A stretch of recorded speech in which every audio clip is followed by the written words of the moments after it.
Hello friends, welcome to our channel and I am your teacher engineer Praveen Kumar Bagde. तो दोस्तों, आज मैं आपके लिए एमपीपीएससी का बहुत ही महत्वपूर्ण टॉपिक लेकर आया हूं, जिस टॉपिक में मैं आपको पढ़ाने वाला हूं कि इंटरनेट क्या है, वर्ल्ड वाइड वेब क्या है और वेब ब्राउज़र क्या है।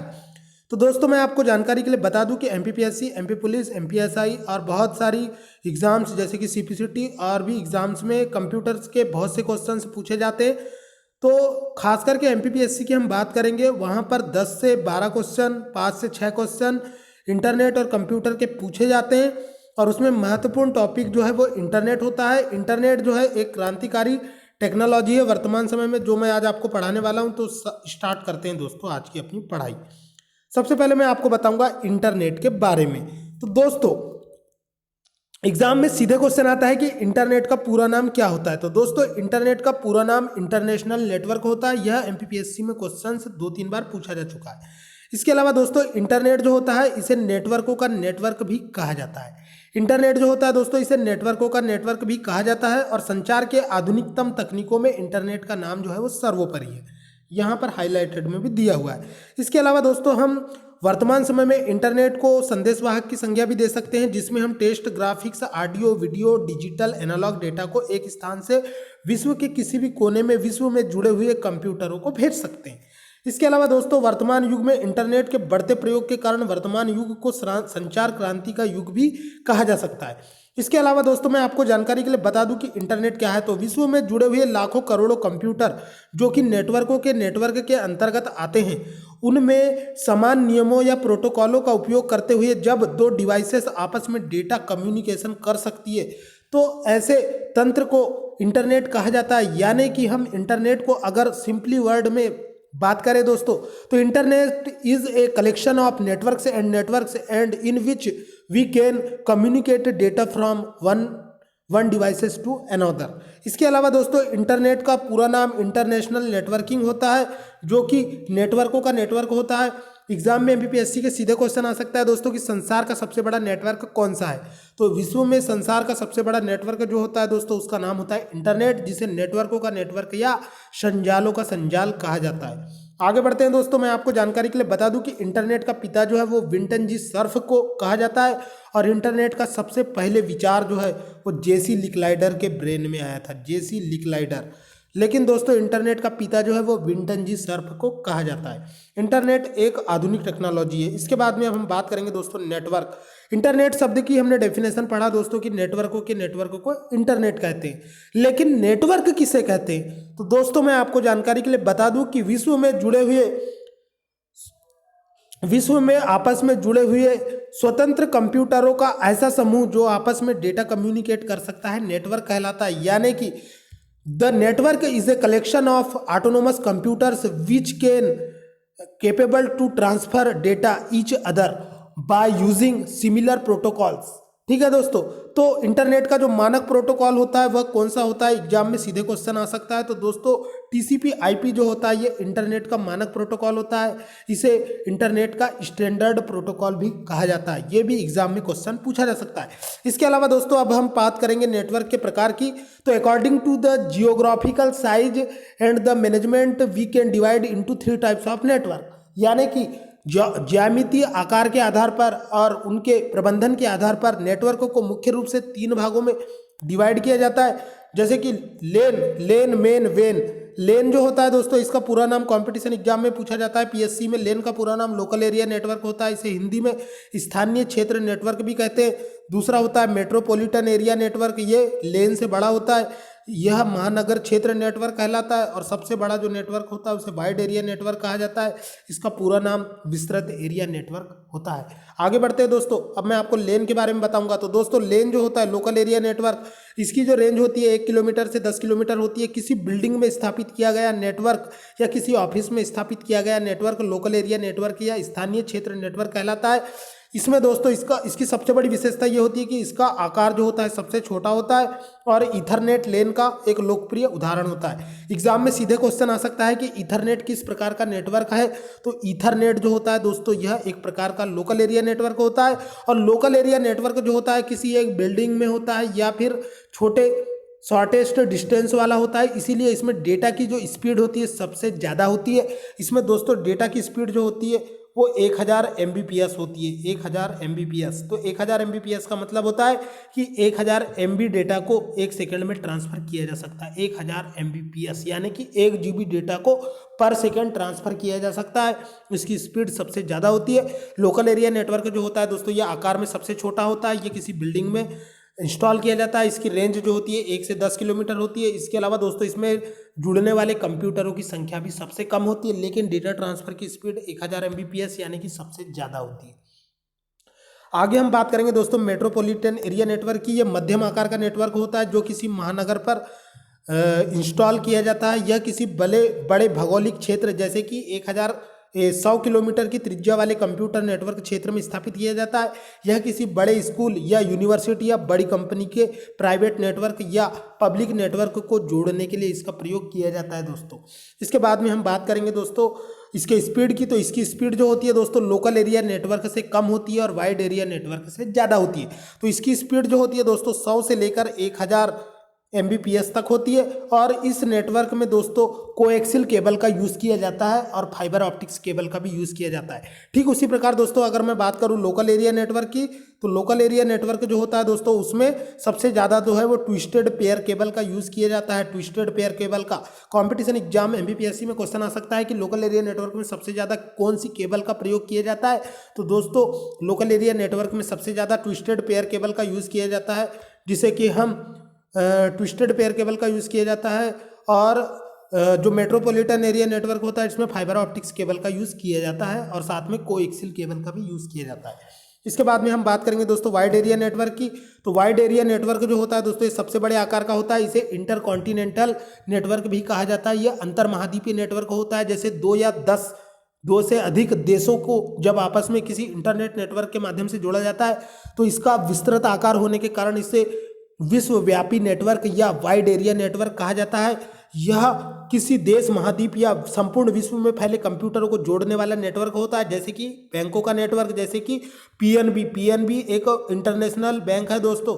इसके जो एटीएम होते हैं वो एक वाइड एरिया नेटवर्क के द्वारा आपस में जुड़े होते हैं। तो बैंकों का नेटवर्क जो होता है वो वाइड एरिया नेटवर्क का बेस्ट एग्जाम्पल होता है। इसके अलावा दोस्तों इंटरनेट को संसार का सबसे बड़ा वाइड एरिया नेटवर्क कहा जाता है। एग्जाम में सीधे क्वेश्चन आ सकता है कि वाइड एरिया नेटवर्क का सबसे बेस्ट एग्जाम्पल क्या है, तो इंटरनेट है। इसके अलावा दोस्तों वाइड एरिया नेटवर्क में डेटा ट्रांसफर की गति सबसे कम होती है। तो दोस्तों वाइड एरिया नेटवर्क में डेटा ट्रांसफर की जो गति होती है वो 10 से 100 MBPS होती है दोस्तों। यानी कि ये मात्र 1 सेकंड में 10 से 100 MBPS डेटा ही भेज पाता है, क्योंकि दोस्तों एक देश से दूसरे देश में डेटा को जाने के लिए ट्रेवल करने में ज़्यादा समय लगता है, ज़्यादा उसे फिजिकल मीडियम से होकर गुजरना पड़ता है। लंबी दूरी के कारण डेटा का ट्रांसफ़र धीमा हो जाता है और 10 से मात्र 100 MBPS का डेटा ही ये ट्रांसफ़र कर पाता है। आगे बढ़ते हैं दोस्तों। अब हम बात करेंगे पर्सनल एरिया नेटवर्क की। तो पर्सनल एरिया नेटवर्क का बेस्ट एग्जांपल होता है दोस्तों ब्लूटूथ। जब किसी व्यक्ति या संस्था के जो प्राइवेट नेटवर्क होते हैं इनकी रेंज मात्र 10 से 100 मीटर तक होती है। ये जो होते हैं दोस्तों इंफ्रारेड अवरक्तकरण इंफ्रारेड वेव्स पे डिपेंड होते हैं। जैसे कि आपका वाईफाई नेटवर्क जो होता है यह या ब्लूटूथ नेटवर्क जो होता है यह एक प्रकार का पर्सनल एरिया नेटवर्क होता है। इसके बाद में हम बात करेंगे दोस्तों वर्चुअल प्राइवेट नेटवर्क की। तो वर्चुअल प्राइवेट नेटवर्क जो होता है ये किसी कंपनी का व्यक्तिगत या निजी नेटवर्क होता है जो कि विशेषीकृत लाइनों के द्वारा जुड़े होते हैं और इसमें गोपनीयता को बनाए रखने के लिए कोडिंग तकनीक का उपयोग किया जाता है। एक्चुअल में मैं आपको जानकारी के लिए बता दूं दोस्तों, वर्चुअल प्राइवेट नेटवर्क प्राइवेसी के पर्पज से यूज़ किया जाता है। ये किसी प्राइवेट कंपनी का प्राइवेट नेटवर्क होता है जिसमें जो है जिस व्यक्ति को लॉगिन करने की अथॉरिटी होती है वही व्यक्ति लॉगिन कर पाता है, अन्यथा नहीं कर पाते। आगे बढ़ते हैं दोस्तों। अब मैं आपको इंटरनेट का विकास, development and evaluation of internet के बारे में बताऊंगा। तो दोस्तों मैंने आपको बताया है कि इंटरनेट की जो संकल्पना है इसका विचार जो है सबसे पहले 1962 में जेसी लिकलाइडर के ब्रेन में आया था। यानी जेसी लिकलाइडर जो है वो इंटरनेट के बारे में सोचने वाले, विचार करने वाले पहले व्यक्ति थे। लेकिन इंटरनेट के ऊपर काम जो है सबसे ज़्यादा विंटन जी सर्फ ने किया, इसीलिए विंटन जी सर्फ को इंटरनेट का पिता कहा जाता है। विंटन जी सर्फ को इंटरनेट का पिता कहा जाता है दोस्तों। विंटन जी सर्फ को इंटरनेट का पिता कहा जाता है। The father of internet is known as the Vinton G Cerf. Exam में सीधे क्वेश्चन आ सकता है कि इंटरनेट का पिता किसे कहा जाता है, तो विंटन जी सर्फ को कहा जाता है। इसके अलावा दोस्तों इंटरनेट के विकास में सबसे पहले अमेरिका के आर्मी ने 1969 में एक नेटवर्क बनाया जिसका नाम था अर्पानेट। अर्पानेट का पूरा नाम कंपटीशन एग्जाम में पूछा जा सकता है। अर्पानेट का पूरा नाम advance advance research project agency होता है, advance research project agency network होता है दोस्तों। यह जो है अमेरिका के द्वारा बनाया गया रक्षा विभाग का पहला नेटवर्क था जो कि सर्किट स्विचिंग पर आधारित था। इस नेटवर्क की सहायता से पहली बार विश्व के कंप्यूटरों को जोड़ा गया था, यानी कि एक देश के कुछ विशेष कंप्यूटरों को जोड़ा गया था। आगे बढ़ते हैं दोस्तों। इसके बाद में इंटरनेट के विकास में WWW का बहुत ज़्यादा महत्व है। WWW का पूरा नाम कंपटीशन एग्जाम में पूछा जा सकता है। WWW का पूरा नाम वर्ल्ड वाइड वेब होता है। इसका विकास जो है टिम बर्नर्स-ली ने 1989 से 90 के बीच में किया था दोस्तों, इसीलिए इसके दोनों सन सही है। WWW का विकास टिम बर्नर्स-ली ने किया था। किसने किया था? टिम बर्नर्स-ली ने 1990 में किया था। वर्ल्ड वाइड वेब जो है विश्व के लाखों करोड़ों कंप्यूटरों में स्थित डिजिटल डॉक्यूमेंटों को आपस में हाइपरलिंक में जोड़ने की एक विधि है, जिसमें हम किसी भी कंप्यूटर का URL पता डालकर विश्व के किसी भी कंप्यूटर से दूसरे कंप्यूटर की जानकारी को एक्सेस कर सकते हैं, क्योंकि वो कंप्यूटर की जानकारियाँ आपस में एक लिंक के द्वारा जुड़ी होती है, जिसे हम हाइपरलिंक कहते हैं। और इस हाइपरलिंक का विकास टिम बर्नर्स-ली ने किया था। आगे बढ़ते हैं दोस्तों। वर्ल्ड वाइड वेब का पहला प्रयोग जो है 6 अगस्त 1991 को किया गया था। और विश्व में जो इंटरनेट का हम यूज़ करते हैं उसके लिए जो हम सॉफ्टवेयर का यूज़ करते हैं उसे हम वेब ब्राउज़र कहते हैं। और वो वेब ब्राउज़र जो है पहला वेब ब्राउज़र था मोज़ेक। ठीक है दोस्तों। तो दोस्तों हम बात कर रहे थे पहले वेब ब्राउज़र की। तो पहला वेब ब्राउज़र जो था जो WWW के लिए प्रयोग किया गया था, जो कि पहला ग्राफिकल वेब ब्राउज़र था, उसका नाम था मोज़ेक। ठीक है दोस्तों। तो दोस्तों हम बात कर रहे थे पहले वेब ब्राउज़र की। तो पहला वेब ब्राउज़र जो था, एग्जाम में सीधे क्वेश्चन पूछा जा सकता है कि पहला GUI ग्राफिकल वेब ब्राउज़र कौन सा था। तो पहला वेब ब्राउज़र जो था ग्राफिकल वेब ब्राउज़र, उसका नाम था मोज़ाइक। मोज़ाइक का विकास जो है दोस्तों मार्क एंडरसन ने 1993 में किया था। एग्जाम में क्वेश्चन आ सकता है कि पहले वेब ब्राउज़र मोज़ेक का आविष्कार किसने किया था या विकास किसने किया था। तो मार्क एंडरसन ने किया था 1993 में। इस फैक्ट को भी आपको याद रखना है। इसके अलावा दोस्तों 1993 में ही एक सर्न नाम की एजेंसी थी जिसने वर्ल्ड वाइड वेब को निःशुल्क उपलब्ध करवाया था। तो एग्जाम में सीधे क्वेश्चन आ सकता है कि WWW को फ्री में अवेलेबल किसने करवाया था। तो उस कंपनी का नाम था सर्न, जिसका पूरा नाम होता है दोस्तों European Organization of Nuclear Research. इसके अलावा दोस्तों आगे बढ़ते हैं। अब हम 1994 में वर्ल्ड वाइड वेब के लिए विभिन्न मानकों और प्रोटोकॉलों का विकास किया गया और W3C की स्थापना की गई। तो 1994 में जो W3C की स्थापना की गई थी, इसका पूरा नाम कंपटीशन एग्जाम में पूछा जा सकता है दोस्तों। इसे वर्ल्ड वाइड वेब कम्युनिटी या वर्ल्ड वाइड वेब कंसोर्टियम भी कहा जाता है। इसके अलावा दोस्तों भारत में इंटरनेट की शुरुआत कब हुई। तो दोस्तों ये अपने देश से रिलेटेड क्वेश्चन है, तो ये एग्जाम में पूछा जा सकता है। भारत में इंटरनेट की शुरुआत 15 अगस्त 1995 से हुई और इसे चालू करने वाली कंपनी का नाम था BSNL, यानी कि विदेश संचार निगम लिमिटेड। आगे बढ़ते हैं दोस्तों। इसके बाद में हम बात करेंगे इंटरनेट कैसे कार्य करता है। तो दोस्तों इंटरनेट के कार्य करने की जो टेक्निक होती है वह पूर्णतः डिजिटली होती है। दुनिया भर के जो करोड़ों नेटवर्क होते हैं जो आपस में जुड़े हुए होते हैं, क्योंकि आपको पता है इंटरनेट की डेफिनेशन मैंने बता दिया है कि नेटवर्क को इंटरनेट कहते हैं। और दुनिया भर के जो नेटवर्क जुड़े होते हैं आपस में, वो सभी कंप्यूटर जो होते हैं वो एक मेन कंप्यूटर से जुड़े होते हैं। उस मेन कंप्यूटर को सर्वर कहा जाता है, जो कि बाकी सारे कंप्यूटरों को जरूरत पड़ने पर सूचनाएं उपलब्ध करवाता है। और वो जो मेन कंप्यूटर होता है उसे सर्वर कंप्यूटर कहा जाता है।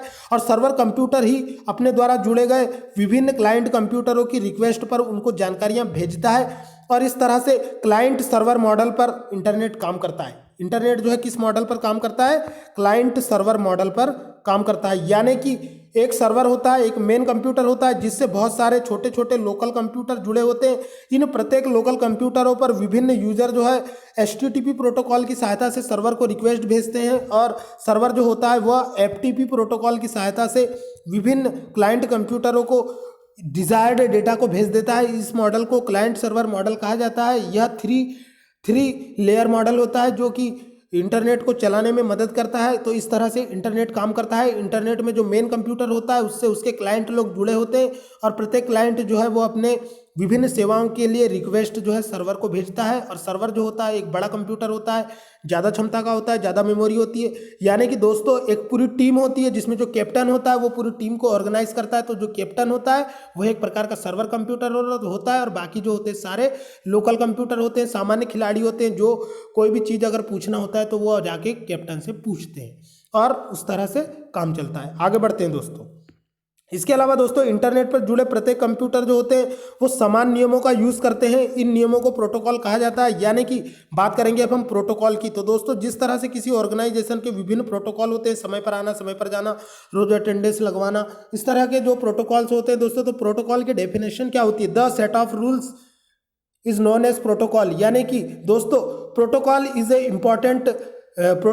Important concern, protocol is a important point of network. It means we can say that the two devices can be capable by using protocols of data transmission. यानी कि दोस्तों protocol जो होते हैं वो डेटा कम्युनिकेशन को गवर्न करने में क्या करते हैं? मदद करते हैं। प्रोटोकॉल जो होते हैं नियमों का समूह होते हैं। प्रोटोकॉल जो होते हैं दो कंप्यूटर को जोड़ने में मदद करते हैं। और इंटरनेट का जो मानक प्रोटोकॉल होता है वो TCP/IP होता है। और प्रोटोकॉल जो होते हैं दोस्तों बिना इस प्रोटोकॉल के दो डिवाइसेस आपस में कनेक्ट हो ही नहीं सकती। आगे बढ़ते हैं दोस्तों। इसके बाद में मैं बताऊंगा इंटरनेट का मालिक कौन है। एग्जाम में अगर आपको क्वेश्चन आता है कि इंटरनेट का मालिक कौन है, तो आपको जवाब लिखना है इंटरनेट का मालिक कोई नहीं होता है, लेकिन इंटरनेट को प्रबंध करने के लिए, कंट्रोल करने के लिए कुछ कंपनियां होती है, कुछ संगठन होते हैं जिनके बारे में हम आगे पढ़ेंगे। तो दोस्तों इंटरनेट की कार्यप्रणाली को देखने और उसके अंतर्राष्ट्रीय स्थिति पर कंट्रोल बनाए रखने के लिए कुछ संगठन होते हैं, जैसे कि ISOC जो होता है दोस्तों, इसका पूरा नाम इंटरनेट सोसाइटी होता है। इसे 1992 में स्थापित किया गया है। तो एग्जाम में सीधे क्वेश्चन आ सकता है कि इंटरनेट को कंट्रोल करने वाली इंटरनेट सोसाइटी की स्थापना कब की गई? तो 1992 में की गई। इसके अलावा दोस्तों ICANN जो होता है, यह भी एक प्रकार का संगठन होता है जो इंटरनेट के IP एड्रेस को और डोमेन नेम को प्रोवाइड करता है। तो दोस्तों एग्जाम में सीधे क्वेश्चन आ सकता है कि इंटरनेट पर IP एड्रेस और डोमेन नेम प्रोवाइडर कौन होता है? तो ICANN, यानी कि यह एक इंटरनेट, इसका पूरा नाम होता है दोस्तों internet corporation for assign name and numbers. यानी कि 1928 में स्थापित यह संगठन इंटरनेट पर IP एड्रेस और डोमेन नेमों को प्रदान करता है और उनके लिए स्टैंडर्ड प्रोटोकॉल्स को डिफाइन करता है।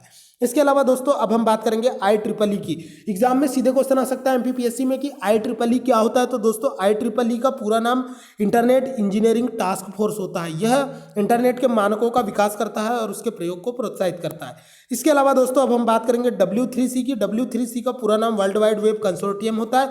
इसके अलावा दोस्तों अगर आपको एग्जाम में क्वेश्चन आता है कि 4 बार W का पूरा नाम क्या होता है, तो दोस्तों ये मैं आपको जानकारी के लिए बता दूं, यह भी एक प्रकार का WWW का एडवांस रूप है। इसका पूरा नाम वर्ल्ड वाइड वेब और लास्ट वाले W का फुल फॉर्म वार्म होता है, यानी कि world wide web warm.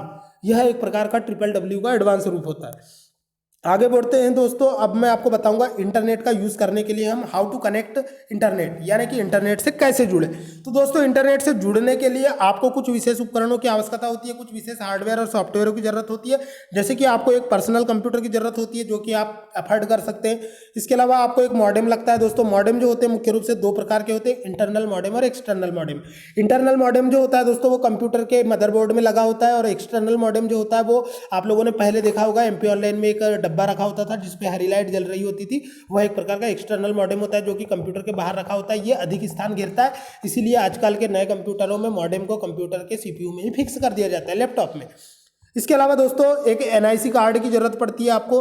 NIC card का पूरा नाम कंपटीशन एग्जाम में पूछा जा सकता है। इसे नेटवर्क इंटरफेस कार्ड कहा जाता है। अगर किसी कंप्यूटर में NIC कार्ड नहीं होता है तो इसके बिना आप इंटरनेट से नहीं जुड़ सकते। जिस तरह से आपको अगर वीडियो प्ले करना है कंप्यूटर में तो उसके लिए वीडियो कार्ड लगता है, अगर आपको साउंड प्ले करना है तो साउंड कार्ड लगता है। इसके अलावा आपको मॉनिटर चलाना है तो उसके लिए आपको ग्राफिक्स कार्ड लगता है। उसी तरह अगर आपको कंप्यूटर में इंटरनेट चलाना है तो उसके लिए आपको NIC कार्ड भी लगता है। तो दोस्तों इंटरनेट से जुड़ने के लिए आपको एक PC चाहिए, एक मॉडेम चाहिए, एक NIC कार्ड चाहिए, एक संचार माध्यम चाहिए, टेलीफोन लाइन या फाइबर ऑप्टिक्स केबल। इसके अलावा दोस्तों आपको इंटरनेट चलाने के लिए वेब ब्राउजर भी चाहिए। अगर आपके पास कंप्यूटर है और उसमें अगर गूगल क्रोम या मोजिला फायरफॉक्स नहीं डाला है तो आप इंटरनेट को नहीं चला पाएंगे, क्योंकि जिस तरह से अगर आपने खाना बना लिया और आपके पास चम्मच नहीं है तो आप उस खाने को थाली में कैसे निकालोगे। तो उसी प्रकार से दोस्तों वो चम्मच का काम करता है वेब ब्राउजर, जो आपको इंटरनेट में जानकारियों को सर्च करने में, खोजने में और वहाँ पे वेबसाइट का एड्रेस लिखने के लिए इंटरफेस प्रोवाइड करता है। आगे बढ़ते हैं दोस्तों। अब मैं आपको बताऊंगा इंटरनेट सर्विस प्रोवाइडर के बारे में। इंटरनेट सर्विस प्रोवाइडर वैसे तो एक कंपनी होती है जो कि आपको इंटरनेट पर विभिन्न प्रकार की इंटरनेट सेवाएं प्रदान करती है, जिसके अंतर्गत आपको बहुत सारे ऑफर्स मिलते हैं और आप अपने मोबाइल या लैपटॉप को या अपने सब्सक्राइबर आइडेंटिटी मॉड्यूल यानी सिम को, जियो की सिम को रिचार्ज करवाकर आप जो है इंटरनेट को पर मंथ या पर पैकेज का कोई भी जो है आप जो है ऑफर उठा सकते हैं और उसे एक्सेस कर सकते हैं। तो दोस्तों अब मैं आपको थोड़ा सा जानकारी मॉडेम के बारे में दूंगा। दोस्तों मॉडेम जो होता है यह एक प्रकार की इनपुट डिवाइस भी होती है और आउटपुट डिवाइस भी होती है। तो एग्जाम में सीधे क्वेश्चन आ सकता है कि वह कौन सी डिवाइस है जिसे इनपुट और आउटपुट दोनों डिवाइस के रूप में प्रयोग किया जाता है। तो मॉडेम को इनपुट और आउटपुट दोनों डिवाइसेस के रूप में प्रयोग किया जाता है। इसका पूरा नाम मॉड्यूलेटर डीमॉड्यूलेटर होता है। यह दो कार्यों को करता है दोस्तों।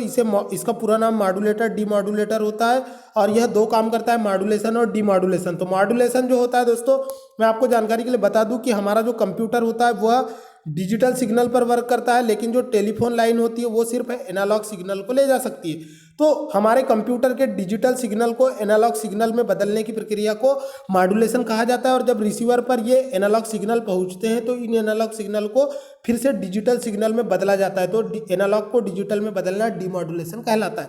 तो दोस्तों ये मॉडेम एक ऐसी डिवाइस होती है जिसका उपयोग कंप्यूटर और टेलीफोन लाइन के बीच में किया जाता है। यह मॉड्यूलेटर और डीमॉड्यूलेटर दोनों का काम करती है। मॉडेम जो होती है उसे इनपुट डिवाइस और आउटपुट डिवाइस भी कहा जाता है। ये एनालॉग सिग्नल को डिजिटल और डिजिटल सिग्नल को एनालॉग सिग्नल में बदलती है। आगे बढ़ते हैं दोस्तों। इसके बाद में मैं अब आपको बताऊंगा इंटरनेट पर प्रयुक्त प्रोटोकॉल। तो दोस्तों इंटरनेट पर वैसे तो बहुत सारे प्रोटोकॉल यूज किए जाते हैं, लेकिन टीसीपी आईपी को इंटरनेट का मानक प्रोटोकॉल कहा जाता है, जिसमें टीसीपी प्रोटोकॉल को कनेक्शन ओरिएंटेड प्रोटोकॉल कहा जाता है। एग्जाम में सीधे क्वेश्चन आ सकता है दोस्तों एमपीपीएससी के कि कनेक्शन ओरिएंटेड प्रोटोकॉल किसे कहा जाता है। तो टीसीपी प्रोटोकॉल, जिसका पूरा नाम ट्रांसमिशन कंट्रोल प्रोटोकॉल होता है, कनेक्शन ओरिएंटेड प्रोटोकॉल होता है। और आईपी प्रोटोकॉल जो होता है दोस्तों, ये सेंडर और रिसीवर के पते को सुरक्षित रखता है और डेटा को किस माध्यम से, किस रास्ते से होकर कौन सा रूट अपनाना है, कौन सा बेस्ट पाथ है, उसे सिलेक्ट करने में मदद करता है। आगे बढ़ते हैं दोस्तों। अब मैं आपको बताऊंगा टीसीपी आईपी प्रोटोकॉल के बारे में। टीसीपी आईपी प्रोटोकॉल इंटरनेट का मानक प्रोटोकॉल होता है। यह एक सबसे लोकप्रिय प्रोटोकॉल होता है। इसमें टीसीपी का पूरा नाम ट्रांसमिशन कंट्रोल प्रोटोकॉल होता है और आईपी का पूरा नाम इंटरनेट प्रोटोकॉल होता है, जो कि दूर स्थित कंप्यूटर और सर्वर के बीच में कम्युनिकेशन स्थापित करने के लिए प्रयोग किया जाता है। इसके अलावा दोस्तों जब हम कंप्यूटर में किसी सूचना को भेजते हैं तो टीसीपी प्रोटोकॉल का काम क्या होता है।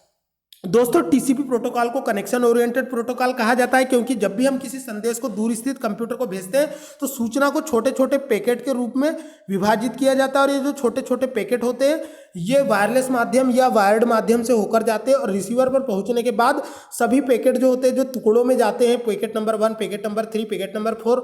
अगर मान लो कि पहला पैकेट डिलीवर नहीं हो पाया, बाकी सारे पैकेट डिलीवर हो गए और पहला पैकेट बाद में डिलीवर होता है, तो रिसीवर पर जाकर ये फिर से अपने एक्चुअल क्रम में जुड़ करके फिर से वास्तविक इंफॉर्मेशन को बना देते हैं। तो इस तरह से दोस्तों प्रोटोकॉल जो है, ये प्रोटोकॉल जो है सारे पैकेट्स को रीअरेंज करता है, इसीलिए इसे कनेक्शन ओरिएंटेड प्रोटोकॉल कहा जाता है। इसके अलावा दोस्तों जो आईपी प्रोटोकॉल होता है यह रिसीवर और सेंडर के जो पते होते हैं, जो उनका फिजिकल एड्रेस होता है या जो उनका इंटरनेट पर मानक एड्रेस होता है, जिसे आईपी एड्रेस कहा जाता है, को सुरक्षित रखने के लिए प्रयोग किया जाता है। इसके अलावा दोस्तों आगे बढ़ते हैं। अब हम बात करेंगे एसएमटीपी प्रोटोकॉल की। एग्जाम में सीधे क्वेश्चन आ सकता है दोस्तों कि एसएमटीपी प्रोटोकॉल का पूरा नाम क्या होता है। तो एसएमटीपी प्रोटोकॉल का प्रयोग जो है दोस्तों ईमेल भेजने के लिए किया जाता है। इस प्रोटोकॉल का पूरा नाम सिंपल मेल ट्रांसफर प्रोटोकॉल होता है, यानी कि ये साधारणतः मेल यानी होता है दोस्तों संदेश। ये साधारणतः इंटरनेट पर इलेक्ट्रॉनिक संदेश को भेजने के लिए प्रयोग किया जाता है। एग्जाम में क्वेश्चन आ सकता है ईमेल का पूरा नाम क्या होता है। तो ईमेल का पूरा नाम दोस्तों इलेक्ट्रॉनिक मेल होता है। इसका आविष्कार रे टॉमलिंसन ने किया था। आगे बढ़ते हैं दोस्तों। इसके अलावा मैं आपको जानकारी के लिए बता दूं कि हम इंटरनेट पर ईमेल तभी भेज सकते हैं जब हमारी खुद की ईमेल आईडी हो। और मैं आपको जानकारी के लिए बता दूं कि ईमेल आईडी हमेशा स्मॉल लेटर में लिखी जाती है। प्रत्येक यूजर की ईमेल आईडी यूनिक एड्रेस होती है, यानी कि दो लोगों की ईमेल आईडी कभी भी समान नहीं हो सकती। दो ईमेल आईडी में कभी भी स्पेस का यूज नहीं किया जाता है। ईमेल आईडी जो होती है दोस्तों, यह ईमेल अकाउंट बनाने के लिए जो है आपकी उम्र 13 साल से ज़्यादा होना चाहिए। अगर आपकी उम्र 13 साल से कम होती है तो ईमेल आईडी बनाने के लिए आपको पेरेंट का मोबाइल नंबर डालना पड़ता है। बहुत सारी प्रोसेसेस होती है जो मैं आपको आगे और लेक्चर्स में बता सकता हूँ। आगे बढ़ते हैं दोस्तों। इसके अलावा मैंने अपनी कंप्यूटर की प्लेलिस्ट में भी इंटरनेट के वेरियस एप्लीकेशन पढ़ा दिया है, तो आप हमारी कंप्यूटर की प्लेलिस्ट में जाकर देख सकते हैं। आगे बढ़ते हैं दोस्तों। अब मैं आपको बताऊंगा एचटीटीपी प्रोटोकॉल के बारे में। दोस्तों एचटीटीपी प्रोटोकॉल का काम होता है जब हम इंटरनेट को चलाते हैं और हम वेब ब्राउजर में कोई सूचना को जब हम यूआरएल बॉक्स में टाइप करते हैं तो उस किसी वेबसाइट के पते को डालने के पहले हम लिखते हैं http://www.google.com।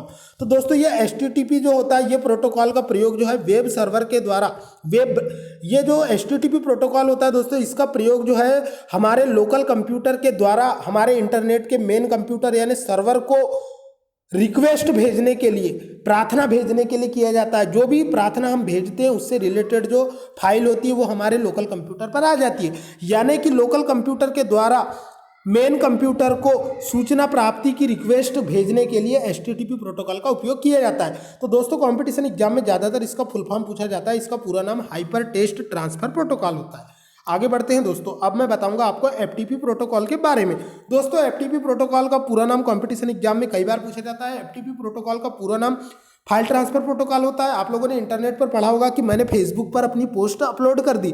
तो जब हम कोई फाइल को अपने लोकल कंप्यूटर से इंटरनेट पर या सर्वर पर अपलोड करते हैं तो उसके लिए हम FTP प्रोटोकॉल का यूज़ करते हैं। या फिर मान लो कि कोई नया डेटा इंटरनेट पर अपलोड होता है या हमको MPPSC के क्वेश्चन पेपर डाउनलोड करना है तो उसके लिए जो हम उन पेपरों को डाउनलोड करने के लिए जिस प्रोटोकॉल का यूज़ करेंगे उसे FTP प्रोटोकॉल कहेंगे। यानी कि इंटरनेट पर कोई सूचना को अपलोड करना या इंटरनेट की कोई सूचना को अपने लोकल कंप्यूटर पर डाउनलोड करना। तो किसी सूचना को इंटरनेट पर डालना अपलोडिंग कहलाता है और किसी सूचना को इंटरनेट से अपने लोकल कंप्यूटर पर लाना डाउनलोडिंग कहलाता है। तो इन दोनों कार्यों के लिए जो प्रोटोकॉल यूज़ किया जाता है उसे FTP प्रोटोकॉल कहा जाता है। आगे बढ़ते हैं दोस्तों, इसके बाद में मैं बताऊंगा राउटर क्या होते हैं। तो दोस्तों राउटर का मतलब होता है दोस्तों रास्ता बताने वाले, मार्गदर्शक। तो राउटर एक ऐसी नेटवर्किंग डिवाइस होती है दोस्तों जो दो अलग अलग नेटवर्कों के बीच में, जब हम दो अलग अलग नेटवर्कों को जोड़ते हैं तो उनके बीच में जो डेटा का आदान प्रदान होता है तो जिस फिजिकल रूट से होता है उस फिजिकल रास्ते को बताने वाला या मार्गदर्शक जो होता है वो राउटर होता है। राउटर एक प्रकार का इंटरनेट पर डेटा का ट्रैफिक कंट्रोलर होता है जो बताता है कि डेटा को कौन से रास्ते से जाना है। आगे बढ़ते हैं दोस्तों, इसके बाद में मैं अब आपको गेटवे बताऊंगा। दोस्तों आपने गेटवे ऑफ इंडिया का नाम सुना होगा। गेटवे ऑफ इंडिया जो है मुंबई में है। तो आप लोगों ने सुना होगा कि गेटवे ऑफ इंडिया का निर्माण जो है अंग्रेज जॉर्ज पंचम के स्वागत के लिए किया गया था। 1911 से 1921 के बीच इसका निर्माण किया गया था। तो जब कोई विदेशी मुंबई के बंदरगाह पर आता था और भारत में एंट्री मारता था तो वो भारत के लिए विदेशी हो जाता था। यानी कि दूसरे देश का जब कोई व्यक्ति हमारे देश में आता है तो उसे गेटवे ऑफ इंडिया से आना पड़ता है। यानी कि दो अलग अलग प्रकार के नेटवर्कों को जब हम जोड़ते हैं दोस्तों तो हमें गेटवे का प्रयोग करना पड़ता है। गेटवे जो होता है दो अलग अलग प्रकार के नेटवर्कों में प्रयोग होने वाले प्रोटोकॉलों के बीच में कम्युनिकेशन या समन्वय स्थापित करने के लिए प्रयोग किया जाता है। तो दोस्तों गेटवे एक ऐसी नेटवर्किंग डिवाइस होती है जो दो अलग अलग प्रकार के नेटवर्कों को जोड़ती है और उनके बीच में डेटा कम्युनिकेशन को सफल बनाती है। आगे बढ़ते हैं दोस्तों, अब मैं आपको मॉडेम के बारे में बताऊंगा। दोस्तों मॉडेम का पूरा नाम मॉड्यूलेटर डिमॉड्यूलेटर होता है। यह मॉडेम का प्रयोग जो है टेलीफोन लाइन और कंप्यूटर के बीच में किया जाता है। मॉडेम का पूरा नाम मॉड्यूलेटर डिमॉड्यूलेटर होता है। ये मॉड्यूलेशन और डिमॉड्यूलेशन करता है। ये एनालॉग डेटा को डिजिटल डेटा और डिजिटल डेटा को एनालॉग डेटा में बदलता है। लेकिन जब ये डिजिटल डेटा को एनालॉग डेटा में बदलता है तो इसे मॉड्यूलेशन कहा जाता है और जब वो एनालॉग डेटा को डिजिटल डेटा में बदलता है तो इसे डीमॉड्यूलेशन कहा जाता है। आगे बढ़ते हैं दोस्तों, इसके बाद में मैं आपको वर्ल्ड वाइड वेब के बारे में बताऊंगा। वर्ल्ड वाइड वेब एक प्रकार का डेटाबेस है जो विश्व के सारे कंप्यूटरों को आपस में जोड़ के रखता है और सारे डिजिटल डॉक्यूमेंटों को हाइपरलिंक के माध्यम से जोड़ के रखता है। आगे बढ़ते हैं दोस्तों, ट्रिपल का आविष्कार जो है टिम बर्नर्स-ली ने 1990 और 90 में किया था। इसके बाद में मैं आपको वर्ल्ड वाइड वेब का विकास बता दूं कि इसका विकास जो है टिम बर्नर्स-ली ने किया था और विश्व के सारे इलेक्ट्रॉनिक डॉक्यूमेंटों को हाइपरलिंक के माध्यम से जोड़ा था। आगे बढ़ते हैं दोस्तों, वर्ल्ड वाइड वेब और इंटरनेट में अंतर। तो दोस्तों वर्ल्ड वाइड वेब जो है वो विश्व के सारे कंप्यूटरों के डॉक्यूमेंट को इलेक्ट्रॉनिकली रूप से जोड़ना ही वर्ल्ड वाइड वेब है। लेकिन इंटरनेट जो है दोस्तों ये सूचना का आदान प्रदान को कहा जाता है और इंटरनेट की डेफिनेशन होती है नेटवर्कों का नेटवर्क। आगे बढ़ते हैं दोस्तों, इसके बाद में मैं अब आपको बताऊंगा HTML के बारे में। दोस्तों एग्जाम में सीधे क्वेश्चन आता है कि HTML का पूरा नाम क्या होता है। HTML का पूरा नाम हाइपर टेक्स्ट मार्कअप लैंग्वेज होता है। जब आप इंटरनेट पर कोई वेबसाइट को से संबंधित URL पता डालते हैं तो इंटरनेट पर आपको बहुत सारे नीले कलर के वर्ड दिखाई देते हैं जिन पर क्लिक करने पर नया वेब पेज खुल जाता है या माउस का कर्सर जो होता है वो पंजे के निशान में बदल जाता है। इस तरह के जो नीले कलर के कैरेक्टर होते हैं या इमेजेस होती है उसे हाइपरलिंक कहा जाता है। हाइपरलिंक का मतलब ही होता है दोस्तों कि ऐसे स्थान जहां पर टच करने पर नया वेब पेज खुलता है। तो हाइपरलिंक को बनाने के लिए सबसे ज्यादा HTML का यूज किया जाता है। HTML कोई प्रोग्रामिंग लैंग्वेज नहीं होती है बल्कि एक प्रकार की स्क्रिप्टिंग लैंग्वेज होती है जो हमको इंटरनेट पर वेब पेज कैसा दिखेगा इस बात का निर्धारण करती है। आगे बढ़ते हैं दोस्तों, अब हम बात करेंगे हाइपर टेक्स्ट की। तो इंटरनेट के वेब पेज पर दिखाई देने वाले नीले कलर के वर्ड जिन पर क्लिक करने पर नया वेब पेज खुलता है हाइपरलिंक या हाइपर टेक्स्ट कहलाते हैं। आगे बढ़ते हैं दोस्तों, अब मैं आपको बताऊंगा डोमेन नेम। तो जैसे दोस्तों आप लोगों ने पढ़ा होगा गूगल.com। तो ये .com जो होता है दोस्तों इसे डोमेन नेम कहा जाता है। डोमेन नेम जो होता है इस बात को आइडेंटिफाई करता है। डोमेन नेम जो होता है दोस्तों एक विशेष प्रकार के कंप्यूटरों के एड्रेस को रिप्रेजेंट करने के लिए जो एक शब्द का उपयोग किया जाता है उसे डोमेन नेम कहा जाता है। जैसे अगर हमने डॉट इन लिख दिया यानी कि ये इंटरनेशनल नेटवर्क से रिलेटेड डोमेन नेम है, डॉट कॉम लिख दिया यानी कि ये कॉमर्शियल वेबसाइट है, डॉट MIL लिख दिया यानी ये मिलिट्री की वेबसाइट है, डॉट EDU लिख दिया यानी कि ये एजुकेशनल वेबसाइट है। यानी कि दोस्तों किसी वेबसाइट का जो अंतिम नाम होता है उसे डोमेन नेम कहा जाता है, जो कि विशेष प्रकार के कंप्यूटरों के एड्रेस को समाहित रखता है। डोमेन नेम जो होता है दोस्तों दो प्रकार के होते हैं, जेनेरिक डोमेन और कंट्री लेवल डोमेन। तो जेनेरिक डोमेन जो होते हैं दोस्तों वो विशेष संगठन के लिए होते हैं, और कंट्री लेवल डोमेन जो होते हैं वो विशेष देश के लिए होते हैं। जैसे कि डॉट NZ है तो वो न्यूजीलैंड के लिए, डॉट AU है तो वो ऑस्ट्रेलिया के लिए, डॉट इन है तो वो इंटरनेशनल है, और डॉट IND है तो वो इस तरह से होता है दोस्तों। आगे बढ़ते हैं। इसके बाद में अब मैं आपको डोमेन नेम के उदाहरण बताऊंगा, जैसे .com, facebook.com, mpgkpdf.com इत्यादि दोस्तों। इसके बाद में अब मैं आपको बताऊंगा IP एड्रेस के बारे में। तो दोस्तों इंटरनेट पर जितने भी कंप्यूटर आपस में जुड़े होते हैं, इन सभी कंप्यूटरों का एक लॉजिकल एड्रेस होता है, और प्रत्येक कंप्यूटरों का जो IP एड्रेस होता है वो अलग अलग होता है। IP एड्रेस का साइज कितना होता है ये MPPSC के लिए महत्वपूर्ण क्वेश्चन बनता है। तो IP एड्रेस का जो साइज होता है दोस्तों वो 32 बिट होता है। तो जो दोस्तों जो IPv4 होता है, IP एड्रेस के भी दो वर्जन होते हैं, IPv4 और IPv6। तो IPv4 के अंदर IPv4 का उपयोग ज़्यादा किया जाता है दोस्तों। IPv4 जो होता है उसका एड्रेस जो होता है 32 बिट का होता है, यानी कि 4 बाइट का होता है। आगे बढ़ते हैं दोस्तों। इंटरनेट से जुड़ने वाले प्रत्येक कंप्यूटर का एक यूनिक एड्रेस होता है, जो कि इंटरनेट सर्विस प्रोवाइडर या ISP के द्वारा प्रोवाइड किया जाता है। इस विशेष पते को IP एड्रेस कहा जाता है।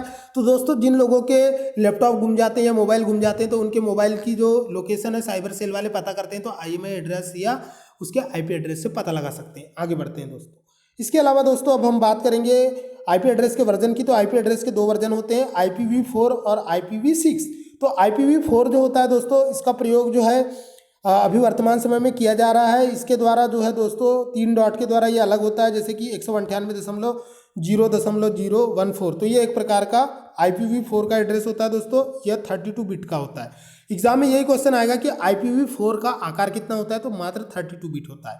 इसके बाद में हम बात करेंगे दोस्तों IPv6 की। तो IPv6 जो होता है दोस्तों इसके IP एड्रेस को जो है हेक्साडेसिमल नंबर सिस्टम में रिप्रेजेंट किया जाता है। ये 32 बिट का होता है, सॉरी दोस्तों ये 128 बिट का होता है, और ये जो है हेक्साडेसिमल अंकों का प्रयोग किया जाता है इसे रिप्रेजेंट करने के लिए। लेकिन IPv4 को रिप्रेजेंट करने के लिए बाइनरी डिजिट का यूज़ किया जाता है। इसके अलावा दोस्तों इंटरनेट से जुड़े प्रत्येक कंप्यूटर का विशेष एड्रेस होता है, उसे ही IP एड्रेस कहा जाता है। आगे बढ़ते हैं दोस्तों। अब मैं आपको URL के बारे में बताऊंगा। तो इंटरनेट पर जो भी सूचनाएं होती है,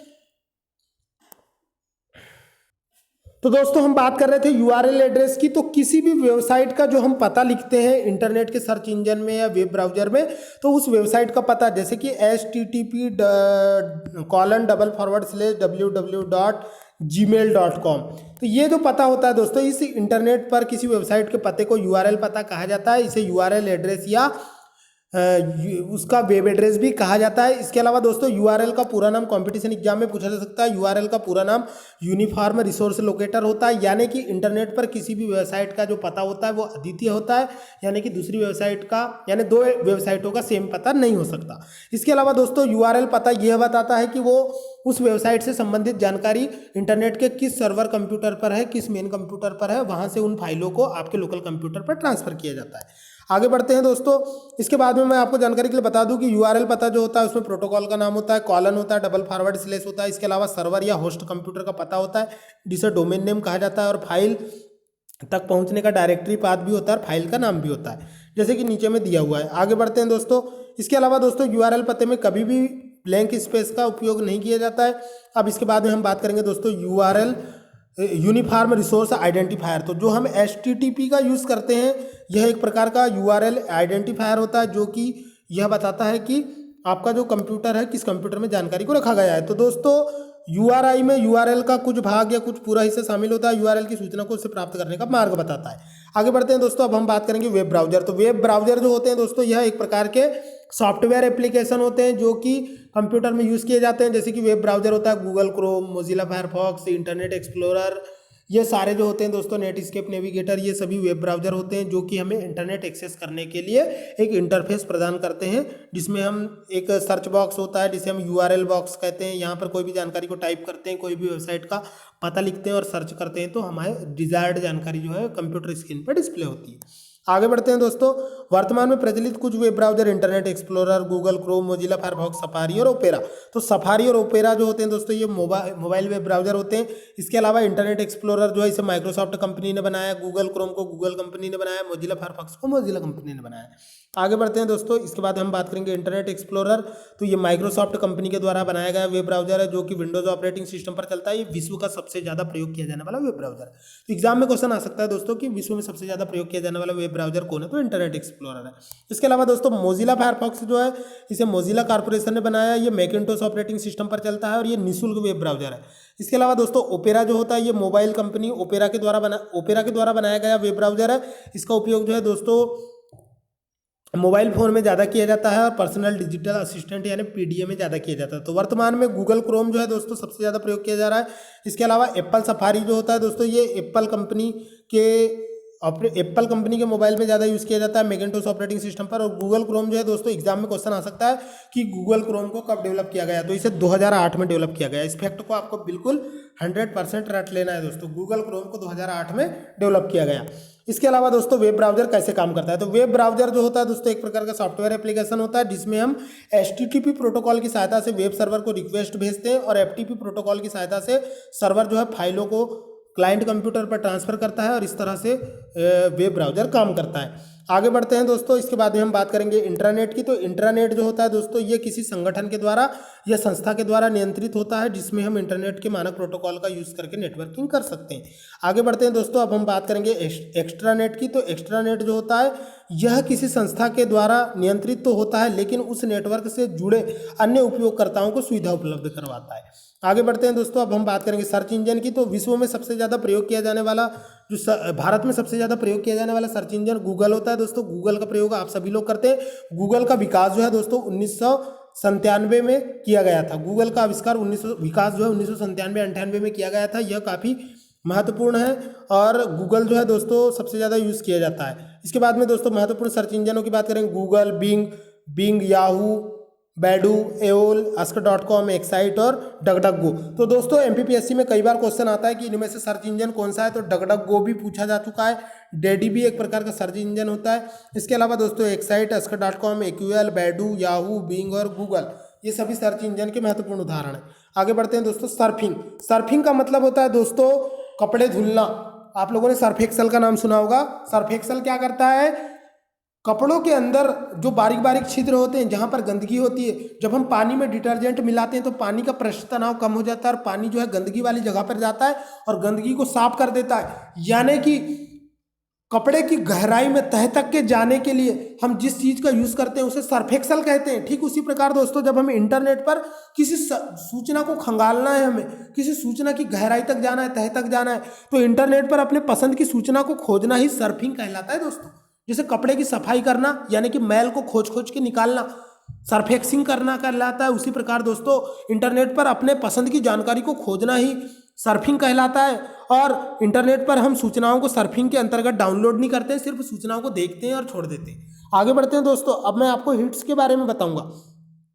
तो हिट्स जो होता है दोस्तों वर्ल्ड वाइड वेब पर किसी सूचना को प्राप्त करने के लिए हम सर्च इंजन पर उस वेब पेज का टाइटल या कुछ शब्द टाइप करते हैं तो उससे संबंधित एक सूची प्रदर्शित होती है जिसे हिट्स कहा जाता है। जैसे अगर आपने इंटरनेट पर सर्च किया दोस्तों सीपीसीटी अगर आपने गूगल पर लिखा तो नीचे में आ जाएगा सीपीसीटी होम, सीपीसीटी की तैयारी कैसे करें, सीपीसीटी नोटिफिकेशन, ये वो जो नीले कलर के बहुत सारे आपको हाइपरलिंक दिखाई देंगे, इन्हें सभी को हिट्स कहा जाता है दोस्तों।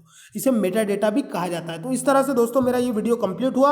आपको कैसा लगा कमेंट जरूर करें, लाइक भी करें और साथ ही साथ दोस्तों को शेयर भी करें। अगर आपने मेरे चैनल को अब तक सब्सक्राइब नहीं किया है तो प्लीज़ हमारे चैनल को सब्सक्राइब करें ताकि हमारे द्वारा बनाए जा रहे प्रत्येक टेक्नोलॉजी के वीडियो की जानकारी आपको मिलती रहे। तो मैं था आपका टीचर इंजीनियर प्रवीण कुमार बागड़े। खुदा हाफिज, जय हिंद, वंदे मातरम दोस्तों।